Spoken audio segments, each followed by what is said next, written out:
ആലപ്പുഴ ജില്ലാ പോലീസ് പത്രക്കുറിപ്പ്. അരൂരിൽ MDMA പിടികൂടിയ സംഭവം, ഒരാൾ കൂടി അറസ്റ്റിൽ.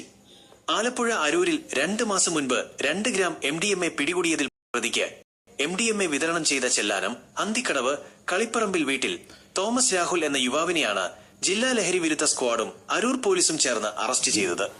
ഇയാൾ പോലീസിനെ പേടിച്ച് കടലിലുള്ള ഒരു വെസലിൽ തന്നെ താമസിച്ചു വരികയായിരുന്നു. പലതവണ ഇയാളെ തെരഞ്ഞ് പോലീസ് വീട്ടിൽ അന്വേഷണം നടത്തിയെങ്കിലും കണ്ടെത്താൻ കഴിഞ്ഞില്ല. പുറംകടലിൽ നങ്കൂരമിടുന്ന കപ്പലിലേക്ക് സാധനങ്ങൾ കയറ്റുന്ന വെസലിലെ ഡ്രൈവറായിരുന്ന പ്രതി വെസലിൽ തന്നെയായിരുന്നു താമസം. വല്ലപ്പോഴും മാത്രം കരയിൽ വന്നിരുന്ന പ്രതിയെ പിടിക്കാനുള്ള ശ്രമങ്ങൾ പരാജയപ്പെട്ടതിനെ തുടർന്ന് കൊച്ചിൻ ഷിപ്പ്യാർഡിൽ ബാർജിന്റെ അറ്റകുറ്റപ്പണിയിൽ ട്രാൻസ്പോർട്ടിംഗ് ഏർപ്പെട്ടിരുന്ന പ്രതിയെ ഷിപ്പ്യാർഡിലെ ജീവനക്കാരുടെ സഹായത്തോടെ സ്പീഡ് ബോട്ടിൽ ചെന്നെത്തി അറസ്റ്റ് ചെയ്തത്. പോലീസിന്റെ അപ്രതീക്ഷിത നീക്കത്തിൽ പ്രതി കുടുങ്ങുകയായിരുന്നു. നാർക്കോട്ടിക് സെൽ ഡിവൈഎസ്പിയായ B പങ്കജാക്ഷന്റെ നേതൃത്വത്തിൽ ജില്ലാ ലഹരി വിരുദ്ധ സ്ക്വാഡും ചേർത്തല ഡിവൈഎസ്പി അനിൽകുമാറിന്റെ നേതൃത്വത്തിൽ Aroor circle inspector KG Prathapachandran ഉൾപ്പെട്ട സംഘമാണ് പ്രതിയെ പിടികൂടിയത്.